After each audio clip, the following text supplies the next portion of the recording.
Bharatiya Janata party అధినాయకత్వం అయితే గెలుపు గుర్రాలని నిలబెట్టామని చాలా బలంగా నమ్ముతుంది.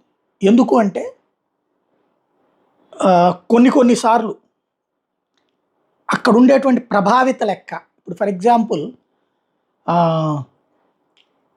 తెలంగాణలో కమ్మ సామాజిక వర్గం హైదరాబాద్లో ఎంతమంది ఉంటారు?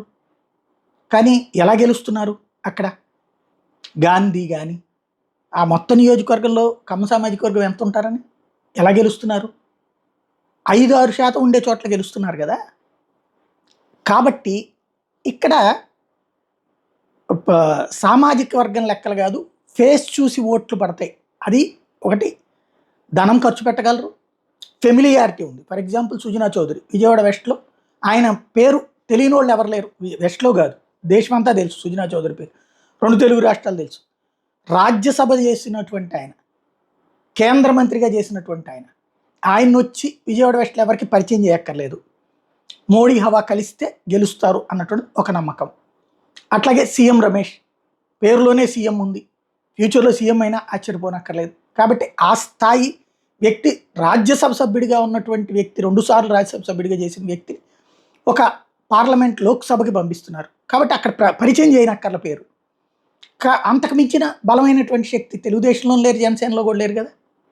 ఇంకొకటి పురంధేశ్వరి, కేంద్ర మంత్రిగా చేసింది, పార్లమెంట్ సభ్యురాలు 2 సార్లు గెలిచింది, భారతీయ జనతా పార్టీ జాతీయ ప్రధాన కార్యదర్శిగా చేసింది, మహిళా మోర్చా హెడ్గా చేసింది. అంతటి మనిషి రాజమండ్రి ఒక ఎంపీగా పోటీ చేస్తున్నారు. కాబట్టి ఆవిడని పరిచయం చేయాల్సిన పరిస్థితి లేదు. ఎంపీగా మోడీ హవా ఉంటుంది. శ్రీనివాస్ వర్మ 30-40 ఏళ్ళ నుండి అక్కడే ఉన్నారు, అక్కడ ప్రతి ఒక్కళ్ళతో పరిచయం ఉంది. కాబట్టి పరిచయం చేయాల్సిన పేరు లేదు అక్కడ.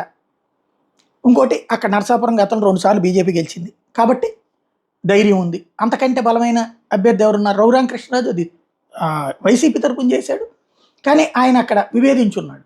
కాబట్టి ఆయనకంటే కూడా ఇటు బెటరు. రెండో పక్కన వచ్చేటప్పటికి వరప్రసాద్, ఇంతకుముందు ఎంపీగా చేశారు, ఆయన ఎమ్మెల్యేకి కూడా గెలిచారు, వరుసగా ఒక ఎమ్మెల్యేకి గెలిచారు. అంతకంటే బలమైనటువంటి శక్తి అక్కడే ఉన్న తిరుపతిలో రత్నప్రభ ఎప్పుడు గెలవలేదు. చింతామోహన్ అంతకుముందు వరుసగా గెలుస్తున్నవాడు, ఆయన కాంగ్రెస్లో ఉన్నారు. ఇక్కడ వైసీపీకి గురుమూర్తి మొన్నటిసారి గెలిచినటువంటి, దాంతో పోలిస్తే ఈయన అంతకుముందు 2014-19 దాకా చేసి ఉన్నారు కదా అన్నటువంటి పాయింట్. ఇటు అది బలమైనటువంటి అభ్యర్థి అని లెక్కలేసుకుంటున్నారు. అరకు కొత్తపల్లికి ఇంతకుముందు ఎంపీగా చేసి ఉన్నారు, బలమైనటువంటి నాయకురాలు, ఆ ప్రాంతంలో పూర్తి పట్టు ఉంది. వైఎస్ఆర్ కాంగ్రెస్ పార్టీతో ఉన్నటువంటి కాంటాక్ట్స్ వలన ఇటుకు షిఫ్ట్ చేసుకోగలరు. అంతకంటే బలమైన అభ్యర్థి తెలుగుదేశం దగ్గర ఎవరున్నారు, జనసేన దగ్గర ఎవరున్నారు? అది అక్కడ అది ఆ రెట్లలో కూడా బలమైన శక్తుల్ని పెట్టామన్నటువంటి బీజేపీ నమ్ముతుంది.